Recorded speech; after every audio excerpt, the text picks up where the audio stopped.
estamos estudando nesse terceiro trimestre, né? Os ataques contra a Igreja de Cristo, a sutileza de Satanás nesses dias que antecedem a volta de Jesus Cristo. Estamos na sétima lição e a introdução nos diz assim: não é novidade para ninguém que a Bíblia sempre sofreu ataques ao longo dos séculos. Não foram poucas as tentativas de desacreditá-la e até mesmo aboli-la da sociedade. As táticas foram muitas, às vezes os seus exemplares foram queimados, outras vezes a Bíblia foi considerada perigosa, obsoleta e desnecessária. Enfim, em diferentes momentos e épocas, sempre houve algum levante contra a autoridade das Escrituras. Hoje não é diferente. Infelizmente, há quem afirme que a Bíblia precisa ser atualizada. Geralmente, esse posicionamento é tomado quando se trata de questões de natureza social, comportamental. Assim, há quem defenda que a Bíblia precisa ser ressignificada. Em outras palavras, para ele, a palavra de Deus está desatualizada nessas questões sociais e comportamentais, ou no mínimo mal traduzida, mal interpretada e, portanto, mal aplicada. Então, irmãos, aqui já nessa introdução aqui, e sempre quando eu vejo uma palavra diferente, né? Eu vi essa palavra aqui, a obsoleta, né? Procurei alguns significados, como se fosse isso mesmo que está dizendo, né? É uma coisa que caiu, que já está fora de moda. A palavra de Deus está desatualizada. Na visão desse século que estamos vivendo, é esta a visão que eles estão tendo da Bíblia, das igrejas, e nós vamos ver que nesta lição nós vamos a perceber que nós precisamos, né, estar vigilante, porque pouco a pouco está entrando um mundanismo dentro da igreja sem que nós percebamos. E Deus está nos despertando, né? E tem esse primeiro tópico aqui, que é a Bíblia e o Espírito desta era. Gostaria de estar pedindo para a irmã Sara fazer a leitura desse primeiro tópico, do subtópico 1 e do subtópico de número 2. A desconstrução.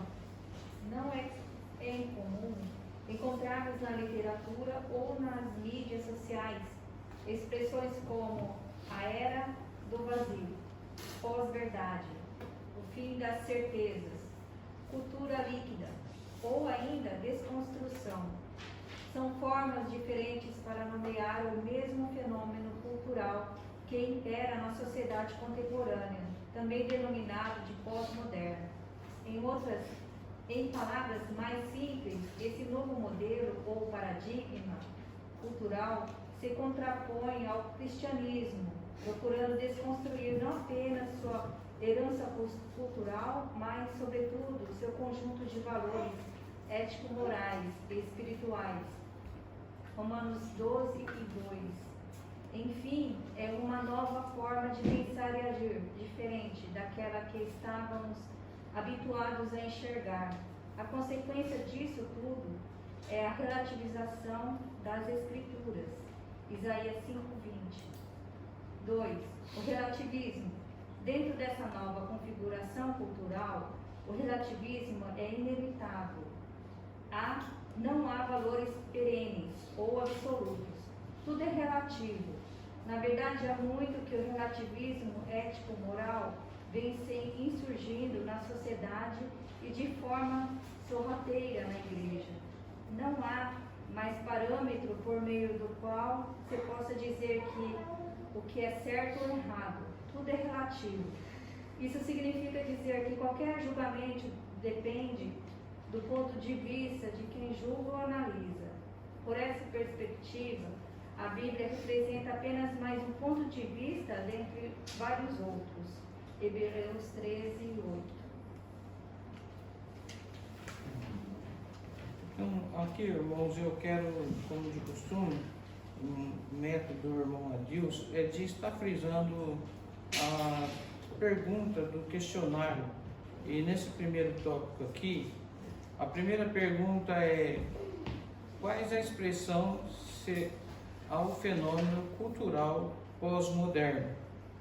Aqui já logo sobre o primeiro tópico aqui, a desconstrução não é incomum encontrarmos na literatura ou nas mídias sociais expressões como, aqui está a resposta da primeira pergunta, a era do vazio, pós-verdade, o fim das certezas, cultura líquida ou ainda desconstrução. Aqui um breve comentário do meu jeito de entender e usando a palavra de Deus.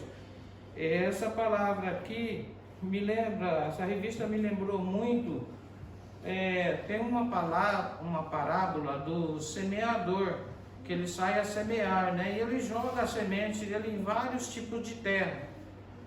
Então, nós estamos semeando a palavra de Deus, estamos semeando a verdade, mas como que, dependendo da terra que cai,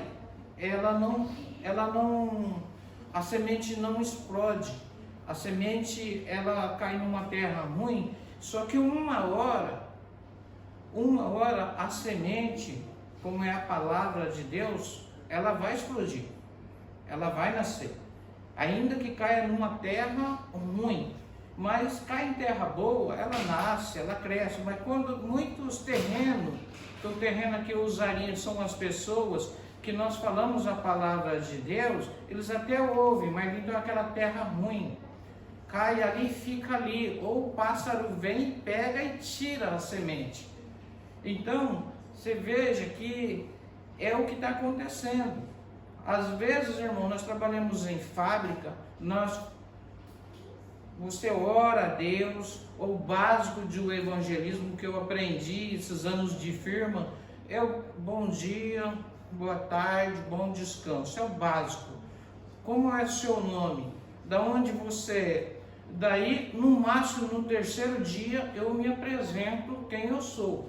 Porque se você deixar muito tempo para você se identificar como cristão, perde-se o respeito.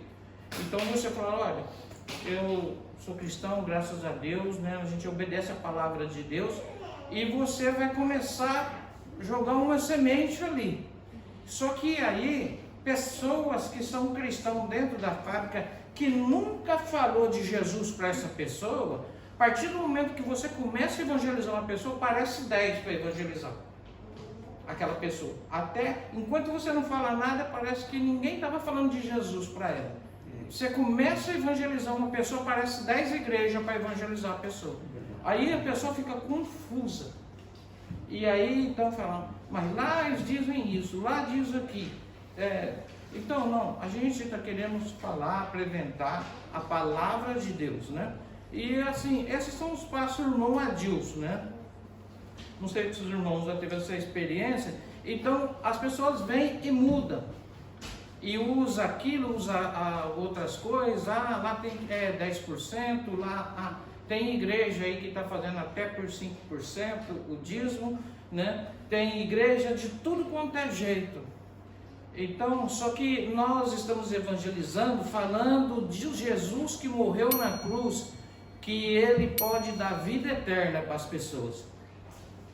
Então, quando nós estamos falando desse Jesus, que somos os remanescentes de vida eterna ou morte eterna, é difícil. Nós vamos entender aqui que é difícil. Foram difícil para os 12 que começaram? Foi. É para a igreja hoje? É também. E nós vamos ver com base na Bíblia o que está falando isso daqui. E também tem uma outra pergunta, que é a segunda pergunta aqui que eu quero frisar. O que caracteriza, ou seja, a qualidade de relativo, está aqui no subtópico de número 2, relativismo, né? Dentro dessa nova configuração, cultura, relativismo é inevitável. Não há valores perenes ou absolutos, tudo é relativo. Então, irmão, está aqui a segunda resposta. Eu estava conversando ali, a minha esposa, né, vinha conversando, várias formas de falar que é relativo, né? A coisa relativa é uma suposta verdade, e uma coisa verdadeira, ela é absoluta. Eu achei essa a melhor forma de falar para os irmãos hoje isso.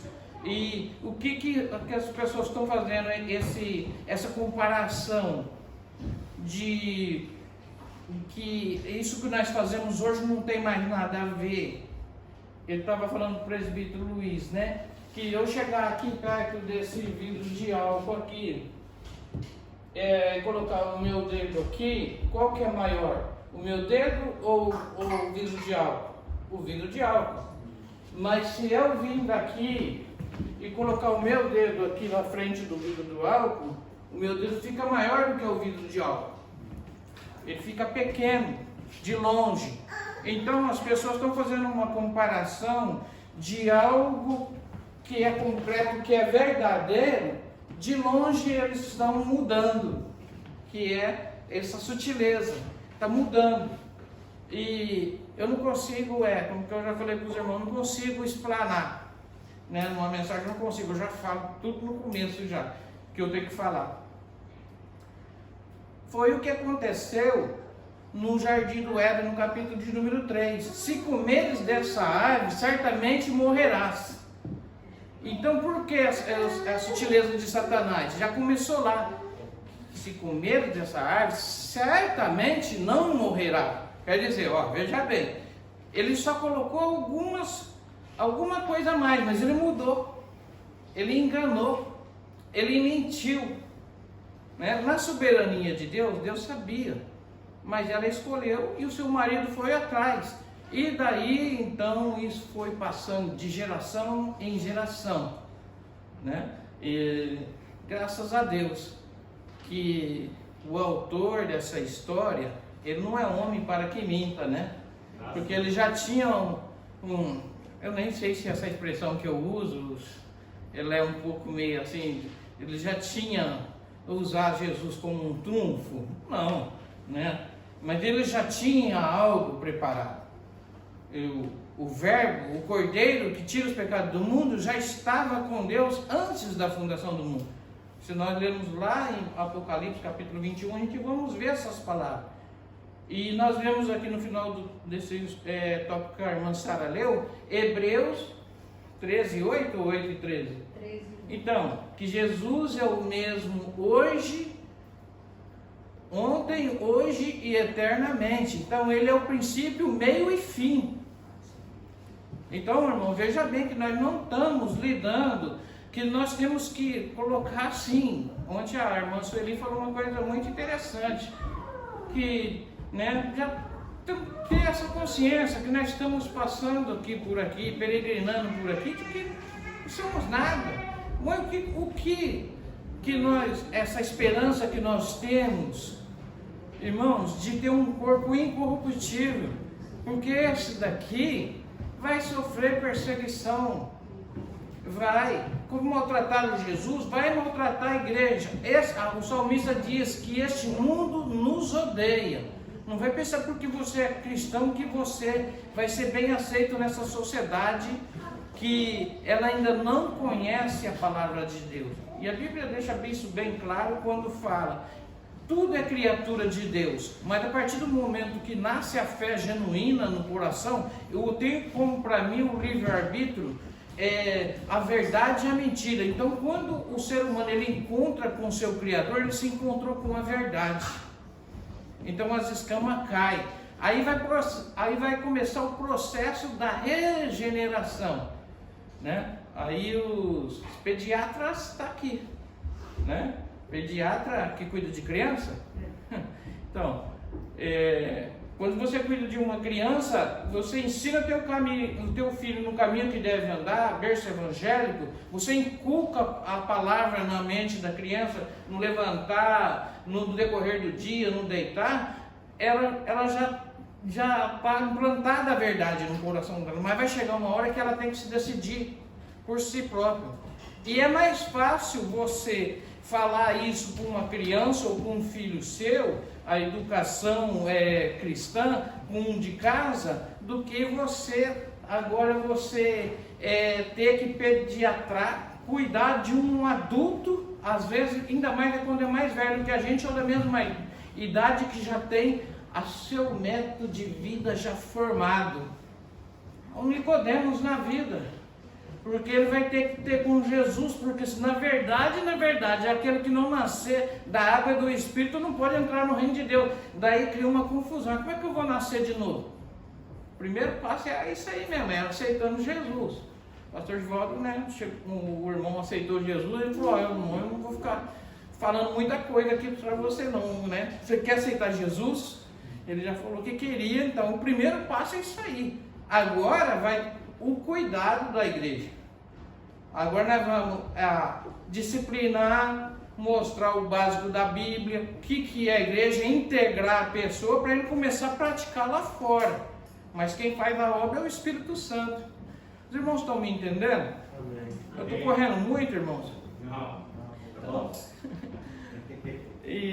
Então vamos passar para o segundo tópico, que o pastor nos deu a liberdade de passar a lição em 2 etapas, mas eu quero ver se nós terminamos numa etapa só.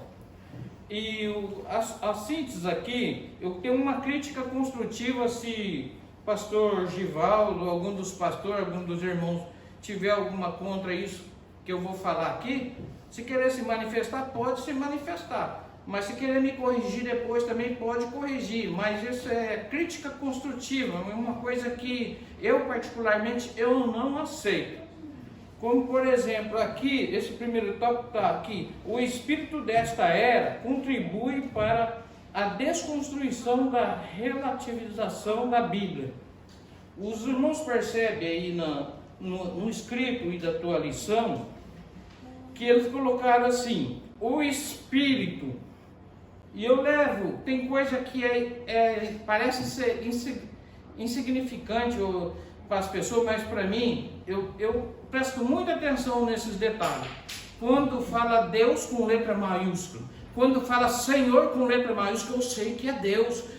Quando fala o Espírito Santo com letra maiúscula, principalmente a letra mais forte, eu sei que está falando de Deus. Agora, quem que é esse espírito desta era? Por que esse respeito com essa letra maiúscula aqui? Para esse enganador, para esse mentiroso, né?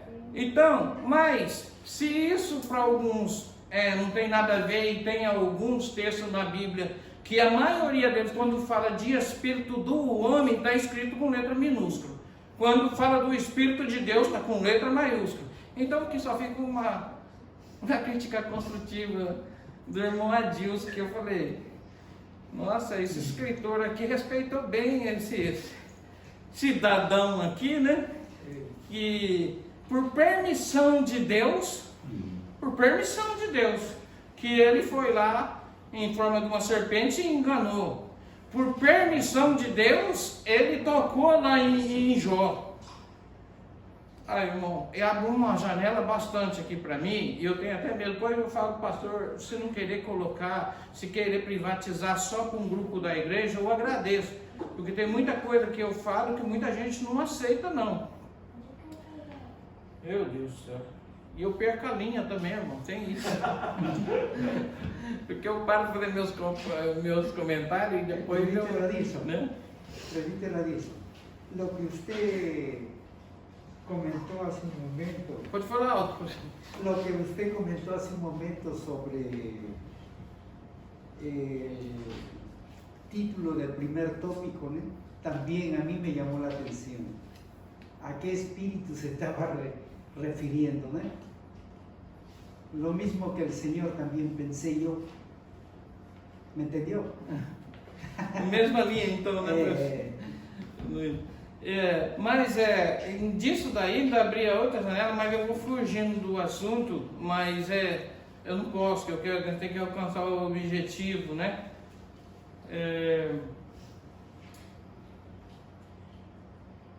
Desse mesmo assunto aí, né? De que o espírito aí, esse espírito com letra maiúscula, que é essa pessoa, é tudo permissão de Deus. Outra coisa que eu não me conformo, irmãos, Deus fez o bem e fez o mal, tudo é permissão de Deus.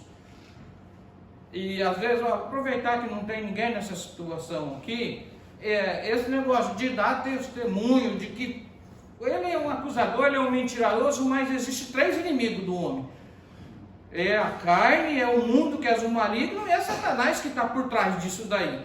E para mim o mais forte é a carne. É a carne. Muita gente vai, eu não defendo o diabo não, porque o diabo ele está fazendo a obra dele, irmão, porque a sentença dele está cobrada já. Já está sentenciado. Nossa não, o homem é um intruso no inferno, porque já foi pago um alto preço por ele. Então só falta aceitação, que é o livre-arbítrio de escolha.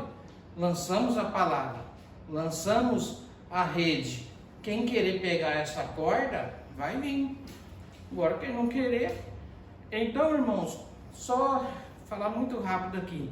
Pessoas que usam assim: o diabo me colocou essa enfermidade. Se colocou, foi Deus que permitiu. Não foi Deus. Deus não faz umas coisas dessas. Se colocou, foi Deus que permitiu. Por que será que Deus permite essas coisas? Por que será que Deus permitiu que o diabo entrasse no corpo do irmão Adilson, que é o templo do Espírito Santo? O teu corpo não te pertence a si mesmo, é morada do Espírito Santo. Por que ele permite? Para não brincar com ele. Pode falar, irmão. É uma prova? Pode falar, irmão. É uma prova que Deus dá para a pessoa? Deus permite a prova, seria. Ele permitiu a prova?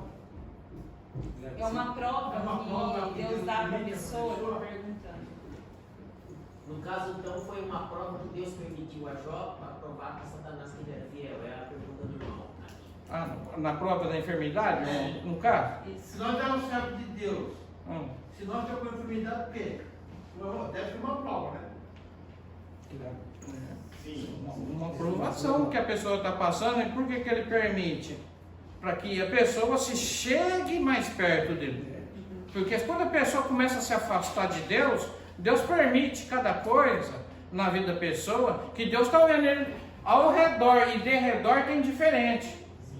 E quando Deus está conosco, está com a igreja, Ele está caminhando. Agora começa a pecar, começa a desobedecer. A Bíblia diz que o Espírito Santo se entristece. Deixa o irmão Adilson ficar entrando em patinho. Deixa ele ir lá ficando em sunaco, tomando uma cervejinha que não tem nada a ver. Deixa eu ficar em roda de escarnecedor contando piada. Opa! Tô te vendo. E depois fica difícil, né? Aí vem aqui, trago uma palavra, e ainda, muitas das vezes, tem pessoas que querem exortar, né? Então, irmão, isso é muito sério, né? Não pode brincar com as coisas de Deus. E eu me encontro reprovado quase todos os dias diante da pureza e da santidade do meu Deus. Eu falo: Deus, me ajuda a melhorar. Eu preciso me santificar. E Ele fala: faz isso. Faz isso. Porque você perde o contato, irmão. Perdeu o contato com Deus, perdeu a ligação. né? Tinha uns corinhos que cantavam, Pai, dá o contato com teu sangue. Ah, e tem outro lá que fala também, liga, liga, liga, liga nessa hora. Parece que é umas coisas simples, mas é um contato, você tem comunhão com o teu Deus. Irmão, é gostoso isso daí. Agora quando começa a perder o contato, irmãos, eu começo a achar assim, eu preciso, irmão, nós somos um cheiro de suave para essa sociedade. Esses irmãos aí, esse irmão, eu não usar o nome do que é falta de eco, né? O irmão que chegou aí na igreja agora. Chegou, já chega já um cheiro suave, é servo. Só no glória a Deus você já percebe que a pessoa tem temor a Deus. Não anda com crente, não está em programação. Que comunhão que é essa desse século, né? Tudo está relativo, não tem nada a ver, não tem nada a ver. Irmãos, esse negócio nós vai viajar, mas eu deixo o nosso irmão Natan dar aí, né? A sua opinião, depois né, fazer uma leitura direta, irmão, senão eu não termino. E falar da palavra de Deus, irmão, é assim, eu falo, né? Quando você vê dois crentes conversando, ou você fica ali ou você sai, porque o negócio vira Virgília. Começou a falar disso, Senhor, porque nós estamos falando de um Deus que é eterno. Eu tenho 2 pontos, né, para falar. O primeiro foi o que o irmão disse, falou sobre o título, né? Estava falando do espírito dessa época, está tudo em maiúsculo, né? Eu concordo com o irmão Adilson, né? Porém, vendo aqui todas as lições, a gente pode ver que todos os títulos de todas as lições estão em maiúsculo. Então eu creio que não foi algo... de digitação, né? Porque né? todos os títulos estão em maiúsculo. Às vezes eles erram até na citação ali, uma coisa. Então né? eu acho que não teve algo, como se fosse, respeito. Eu acho que é por todos os títulos ser maiúsculo, para ter algo padronizado, eu acho que foi por isso, né? Então por isso que eu disse que é crítica construtiva, né? Porque tem pessoa que acha que se você falar alguma coisa, eu já estou indo contra o escritor. Não, não é isso. É que nem o pastor me dá uma oportunidade para me dirigir o culto, eu começo a dar testemunho, aí eu quero cantar e distribuir culto, dirigir culto é uma coisa tão simples, irmão, que é distribuir as oportunidades. Agora esse testemunho, essa saudação, essa coisa, isso é para outra oportunidade, entendeu? Dirigir culto é tão simples, você dá uma oportunidade de adiantar a outra, mas como a gente dá liberdade, né? E aí, de repente, depois não deu tempo para a pregação da palavra, né? Tomou muito espaço. Então, como que é gostoso ter alguém, um tutor que nos ensina, né? Mas aí, às vezes, a gente, qualquer coisinha que fala, já se entristece. Também não quero pregar mais. Não quero mais dirigir, não, mas eu dirigir, então. Aí depois se for ver lá na Bíblia, lá, que é para fazer tudo com ordem e decência e tal, tudo, aí depois com o tempo, 5 anos, fala, nossa, estava escrito, né? E às vezes a gente não aceita. Tem pessoas, irmãos, eu fiquei muito tempo, tem que dar papinha aí, ó. Tem pessoa que é nécio dentro da igreja porque tem que tratar ele que nem periquitinho, com papinha na boca, porque se você dá um arroz e feijão, ele já... Irmão, você viu o ponto que eu gostaria de falar? Sobre a pergunta, né, que ele falou por que Deus permite a enfermidade. Então, na vida de um crente, então tem vários pontos sobre isso, né? Tem vários pontos aí, vai de caso a caso da pessoa. Então, Deus permite vários acontecimentos, como provação, como mudança de caráter, como assim como Paulo coloca um espinho na carne por causa do dom que Deus dá, que nem a irmã falou ontem. Deus deu um dom para ela pregar, mas ela teve câncer. Então é algo que acompanha. Às vezes Deus conhece o nosso coração, então sabe o que tem dentro. Então dependendo do dom que Deus nos dá, a soberba do homem cresce junto. E para que Deus possa manter a soberba do homem quietinha lá, Ele coloca provações. Mas aí que está, os crentes não vê que tudo vem de Deus. Eles começam a colocar a culpa no diabo. A palavra de Deus é bem específica. Aqueles que são de Deus, o diabo não toca sem a permissão de Deus. Então, Se a pessoa fala da própria boca, ah, o diabo está me tocando, então com a própria boca ela está falando que ela não é de Deus. Porque se ela sabe que é de Deus, e Deus é o dono da vida dela, e é um Deus tão carinhoso que cuida até dos cabelos dela, e tipo, acontece qualquer coisa que está com a culpa no diabo. Então ela tem que refletir o que Deus está querendo com aquela prova. O que Deus quer para você? Será que Deus quer mudar o seu caráter? Será que Deus está colocando isso por causa de um dom? Ou será que Deus está colocando isso por causa do seu pecado? Para você abrir o olho e se arrepender. Então tem várias, você tem que parar, analisar, conversar com Deus, conversar com o Senhor, ler a palavra de Deus para ver qual é a intenção de Deus, né? Sobre a aprovação. A gente vê, irmão, que esse negócio da desobediência. Referente ainda à pergunta do irmão aqui, sobre a enfermidade. Os irmãos geralmente se firmam na aprovação de Jó. Só que se nós formos ver o que Paulo fala em Romanos, ele diz a seguinte coisa, que tem um versículo específico que ele fala sobre a aprovação da nossa fé. Em Hebreus capítulo 13, verso 8, diz que a nossa fé, Jesus Cristo é a âncora dessa fé. Ou seja, se um barco ele tiver ancorado, o que segura o barco naquele lugar é a âncora. Então, o que está segurando é Jesus Cristo, na realidade é Jesus Cristo. Então, a sua fé ela vai ter que ser provada. Então, de alguma maneira, nós seremos provados. Não é somente a respeito da enfermidade. Nós nos baseamos muito na aprovação de Jó, porque nós ouvimos muito sobre Jó. Mas, dentro das cartas de Romanos, dentro da carta de Filipenses e de Hebreus, fala-se muito disso, que Cristo é a âncora da nossa fé, e é por isso que nós somos provados, para ver se nós realmente estamos firmados nele. Então Deus vai permitir sim que Satanás nos prove de alguma maneira, mas Deus de maneira alguma nos tentará ou nos provará diretamente. Entre Deus e o homem, sempre ele dará permissão a Satanás, porque a nossa mente ela tem que ser convencida e transformada conforme a mente de Deus. E uma coisa que não está acontecendo dentro da igreja, está dentro do texto da revista, e nós estamos falando aqui, o crente está relativamente se relacionando com Deus. Pastor, nós chegamos nessa altura, Deus não tira nós desse mundo?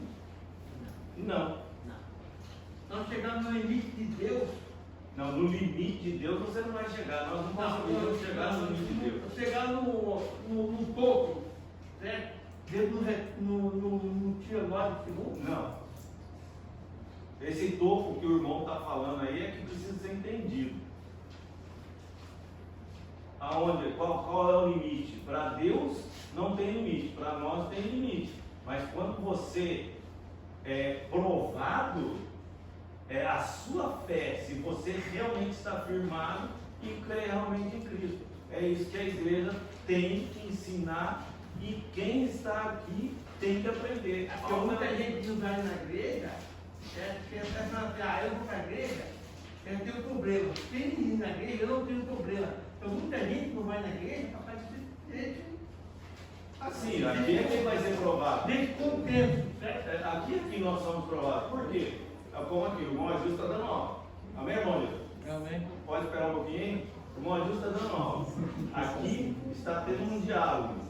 Os irmãos, cada um está tendo a sua opinião. Isso aqui é uma prova, para que a nossa mente chegue a uma conclusão e nós nos aperfeiçoemos na palavra de Deus. Vamos ler o que está escrito em Hebreus capítulo 3, verso 8?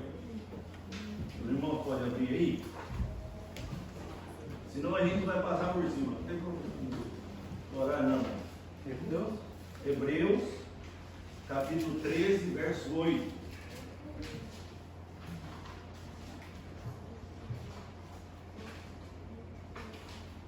Quem achou pode ler, por favor. Jesus Cristo é o mesmo ontem, hoje e para sempre. Jesus Cristo é o mesmo ontem e hoje e para sempre. Então Jesus Cristo não pode mudar. Se você é provável, é para ver se você vai deixar, não, Jesus Cristo. Vamos deixar Jesus Cristo lá, quem sabe o melhor, porque muitas vezes as pessoas colocam a culpa em Jesus. Aí eu estou servindo Jesus, então as provações estão vindo. Eu já vi que Jesus é ruim. Jesus não é ruim. Não, senão eu estou morrendo por nós. Então eu disse para os irmãos, né, que abre a janela aqui, na verdade, né, o professor ele não pode perder o. ele perdeu aqui, ele deu linha e pegar aqueles bagres, engoliu o chubata com os ol e tudo, e aí para consertar depois. Então a gente perdeu aqui a administração porque o tempo que nós temos para a escola bíblica, que é um momento precioso, eu acho que o pastor vai desconsiderar mesmo, pastor, esse negócio de coisa aí, porque quem quer aprender tem que vir, pastor, porque aqui é o lugar que a gente vai ter essa liberdade. Se for cortar todas essas paradas que nós dá, porque às vezes, muitas vezes a pessoa não tem oportunidade na igreja de dar uma saudação, mas na escola bíblica pode até ser um visitante, ele tem o direito de se levantar e perguntar, porque aqui é um hospital onde nós está sendo tratado. Vai ter coisa que não vai tratar só no louvor, no culto, na palavra, mas na escola bíblica, nossa, a escola bíblica, ela trata tratando de coisa minha lá de casa a escola bíblica está tratando. Eu conheci uma família que aceitou Jesus na escola dominical e se tornou grande obreiro. Foi aqui que ele aprendeu. Então, aí, e nós for, né, como eu disse para os irmãos, isso daí não é de hoje que acontece. Você pode ver que no Antigo Testamento, todo rei lá que não seguia os filhos que entravam no reinado, que não seguia a teocracia, buscava em Deus, direção de Deus, Jerusalém era invadida. Se você quer uma outra prova de desobediência, irmão Nathan, né, nesse contexto que você colocou aí, tudo também, isso daí, depois que entrou o pecado dentro do homem, ele precisa se regenerar outra vez, ele precisa de Jesus, né? E Jesus ele veio para isso, para buscar e resgatar aqueles que havia perdido, toda a humanidade, porque o versículo, a mini Bíblia é bem, porque Deus amou o mundo, então é línguas, tribos, raças e nações. E para fazer essa obra é somente através da obediência à palavra de Deus. Então ele já está fazendo com a sua sutileza, ele vai mexer aonde? Na palavra. Na palavra ele está mudando. Mas essa versão aqui, essa versão aí mudou tudo que está escrito lá na Almeida corrigida, essa é atualizada, essa já entrou outras, ele vai estar mudando, estão tirando. Né? Aí vai fazer o discipulado, irmão, o que é a regra de fé, que é os 66 livros inspirados. Mas quantos livros tem no Antigo Testamento? Não sei, mas é o básico, irmão. Ainda pegar aí, igual assim, tem gente que está entrando dentro do banheiro, fala de Jesus, entrega o folheto, abriu a porta, quer batizar no chuveiro de casa. Depois daí, 2 anos, 3 meses, tá aí, a pessoa não está mais na igreja, não tem base. Nós aqui, se for pegar, peneirar, tem 1 ou 2 que tem base. Nós tem que estar na base. Qual que é a base? É Jesus. É a verdade, é a palavra. Mas está sem base. Quando está na base, a tua vida está na base, firmada, pode acontecer o que acontecer, irmão. A tua casa vai permanecer. Então, aqui a igreja colocar essa frase na minha frente. Os grandes problemas não estão nos lobos que estão no mundo, mas sim dentro das ovelhas que estão dentro da casa do Senhor. É verdade isso? Eu falei, e agora? Porque a gente já tem 20 anos, o que tem de crente problemático, eu sou um problemático dentro da igreja. Né? Eu falei assim, aí eu peguei e falei, então vamos tratar pela frase que você está me perguntando. Os grandes problemas não são quem? Ela falou, os lobos que estão aonde? No mundo. Então continua, então temos lobo no mundo, né? mas sim nas ovelhas que estão dentro da igreja. Ovelhas que estão aonde? Dentro da igreja. Aí fala assim, você prefere ser ovelha problemática dentro da casa de Deus ou prefere ser lobo no mundo? Ovelha. Então fica aqui. O que você está fazendo no mundo? Fica com nós aqui, porque nós estamos sendo problemáticos, mas se isso daqui não der jeito, então eu não sei o que dá jeito. É internar? É internar? Vai sair com mais problema lá da clínica, porque só tem louco lá. Né? Aí sai de lá mais louco, sai lá aí que... Vai, tudo bem. A Bíblia e o politicamente correto. A criação de uma narrativa, destruídos os fundamentos, que poderá fazer o justo. Essa pergunta do salmista ecoa em nossos dias. Os fundamentos estão sendo derrubados, destruídos. É preciso observar que isso não é um fenômeno aleatório, impensável. Não, trata-se de uma narrativa ardilosamente construída com o fim de desconstruir os valores cristãos e substituí-los por outros. E aí que se cria uma narrativa ou história para se chegar a esse fim. Surge o discurso do politicamente correto. Dentro desse modelo criou-se uma nova moralidade, uma nova ética e, portanto, uma nova forma de dizer o que é certo e errado. Por isso, o novo modelo está correto se fazer aborto e proibir a leitura da Bíblia em espaços públicos. Segundo Timóteo 3, do 12 ao 14. Dentro dessa narrativa do politicamente correto, não há espaço para a Bíblia. 2. A criminalização da opinião. Pensar diferente dessa nova narrativa que foi criada é estar sujeito à censura. Na verdade, toda forma de pensar diferente dessa narrativa é criminalizada. Há, portanto, uma ditadura da opinião. Quem pensa diferente deve ser execrado e até mesmo punido. É a ditadura do politicamente correto. Não há espaço para cristãos conservadores. O cristianismo, que no Ocidente é a cultura majoritária, está sendo banido para a periferia, transformando-se numa contracultura. Mateus 10, 22. No mundo todo, vemos sites cristãos conservadores sendo censurados e banidos. 3. A Bíblia e o outro evangelho. 1. Uma nova metodologia. Dentro da cultura pós-moderna do politicamente correto, surge a necessidade de ressignificar a Bíblia.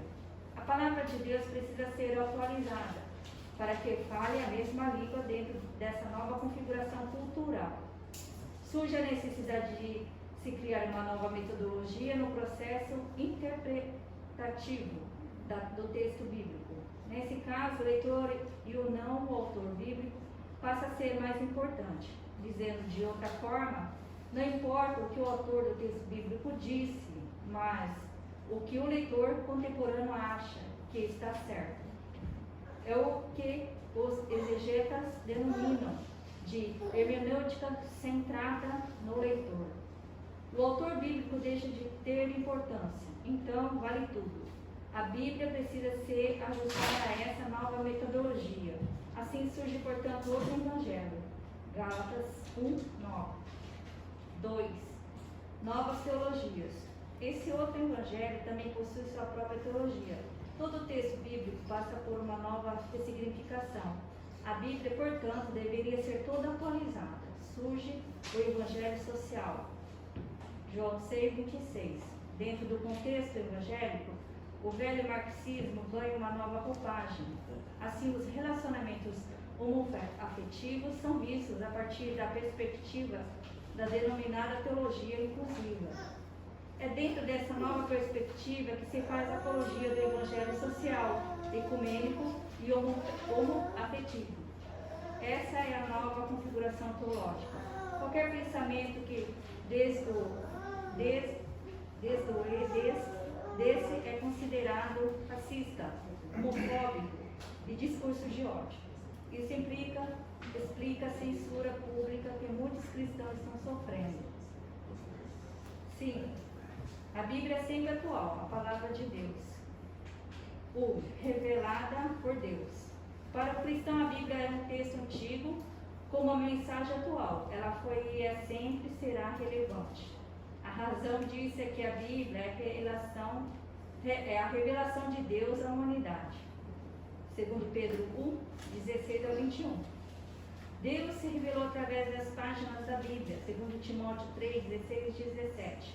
Qualquer tentativa de ressignificar ou atualizar a Bíblia, fazendo com que ela se ajuste a essa cultura contemporânea, deve ser rejeitada e vista como uma heresia.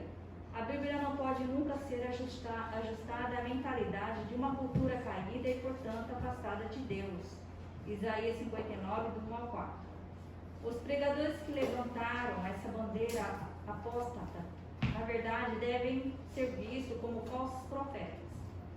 Às vezes parecem anjos de luz, mas na verdade pregam ensinos de demônios. 1 Timóteo 4, 1. O fim é afastar a humanidade da cruz de Cristo. 2. Inspirada por Deus. A Bíblia é a revelação de Deus. Isso significa que ela tem origem em Deus e por ele foi inspirada. Paulo, o apóstolo, disse que toda escritura é inspirada por Deus. 2 Timóteo 3,16. Nenhum livro, por mais que espetacular que seja, pode se colocar em pé de igualdade com a Bíblia. A razão é que a Bíblia possui inspiração divina, as outras literaturas não. Alguém pode receber de Deus alguma iluminação para dizer ou escrever algo, mas ninguém pode dizer que foi inspirado por Deus da mesma forma que os escritores bíblicos foram. Isso é o que faz a Bíblia ser diferente como obra literária. É um livro com uma mensagem especial e atual, porque espelha a mente de Deus. Então, irmãos, aqui, né, no segundo tópico aqui, eu só quero dizer aqui para os irmãos, eu já tinha dito todas essas coisas. Se tirar o fundamento, o que poderá dizer o justo? Tira Jesus da sua vida e vê o que sobra. Então, aqui também eu quero dizer aqui também, para a política, a Bíblia não há espaço. Não há espaço para a Bíblia, para a política. Aqui também está sendo banido, né, irmão? A palavra de Deus está sendo desprezada. Seria um comentário breve aqui desse segundo tópico. Do terceiro tópico aqui, se alguém vir com outro evangelho para você, dizendo que Jesus é isso, é aquilo, te empurrando cura, te empurrando prosperidade, mas está contradizendo, Paulo diz nas cartas de Gálatas, se alguém vir pregar um outro evangelho para você, que seja anátema, quer dizer, maldito. Então, né, se afasta, né, desse negócio, né? E também o que eu faria uma aplicação rápida aqui para os irmãos. Irmãos, nunca deixa, pode fazer pergunta. Quem que não faz pergunta quando está lendo a Bíblia, né, irmã Esther? Quando você está estudando ali, irmã Sara, irmão Natan, estudando uma palavra, tudo, a gente faz pergunta. Só que lembre-se de uma coisa, nunca queira colocar a palavra de Deus na parede, porque a palavra sempre é exegese e exegese. A exegese é a correta, é de dentro para fora. Deus fala, a boca sai de Deus para nós, não é de nós para com Deus. Então é assim, é de dentro para fora, nunca vai ser de fora para dentro. É o que está acontecendo, nós estamos para colocar coisa aqui. E passa os céus e a terra, mas as minhas palavras não vão de passar. E aquele que acrescentar ou tirar também vai ter que prestar conta com Deus. Então aqui eu deixaria esse no terceiro tópico. E aqui, irmãos, no tópico aqui, no quarto tópico, a Bíblia para o ser humano e para o cristão, ela tem que ser nosso manual de instrução, desde quando nós nascemos até quando nós morremos. Porque a educação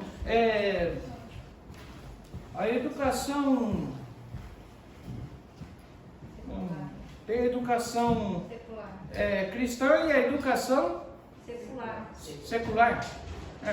Acho que é esse o nome mesmo. Então, a educação secular é nós formar nossos filhos na faculdade, ter um bom serviço, coisa. Isso é bênção? É.